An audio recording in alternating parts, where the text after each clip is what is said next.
Hey folks, back with another video. Let's dive into what stories got my attention today. A prison in eastern Afghanistan was stormed by militants affiliated with Daesh. In a day-long siege, at least 39 people had died and nearly 400 prisoners escaped, and another 50 were injured.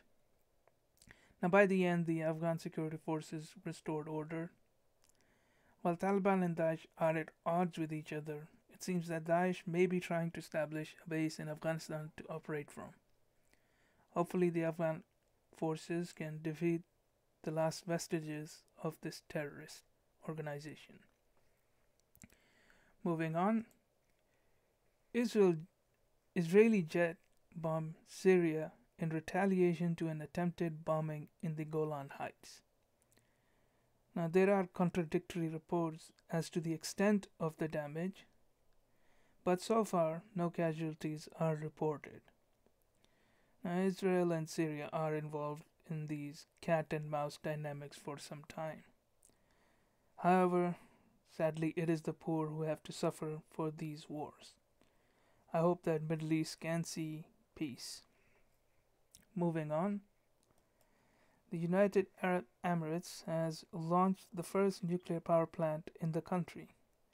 Now, the decision has been made to diversify the energy sector and reduce its carbon emissions.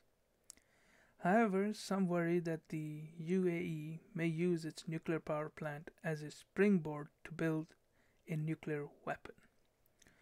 Although UAE has signed an agreement with the US that it has no intention of seeking any nuclear weapon, it may be a way to keep the Western attention on the UAE.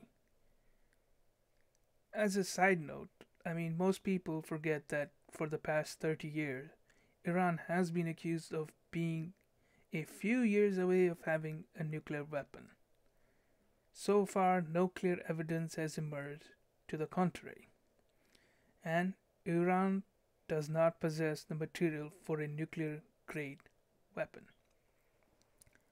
Now, while I'm not averse to building a nuclear power plant, I think as long as safety is secured, then they can build it.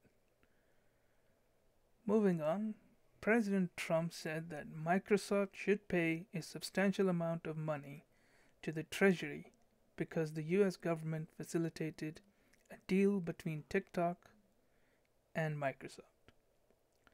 While President Trump prefers that Microsoft outright buy TikTok rather than a 30% share. Now, TikTok has been caught in a trade war between China and US that had started under Trump administration. Trump administration has been highly critical of the Chinese Communist Party, and with the current crisis as a result of the Chinese Communist Party's incompetence or just malice. And finally, it seems Beijing has found yet another flashpoint in the current escalating conflict, the Senkaku Islands in East China Sea. For years, Beijing has been hinting at taking administrative control of the islands, but it seems now that Beijing is trying to push Tokyo, sensing that Tokyo is weak. Now, Beijing is pushing for getting the other side to shoot first. I hope nobody does any shooting. That's it for today. If you like this video, then hit that like button and hit that subscribe button for future updates. I will see you in the next video.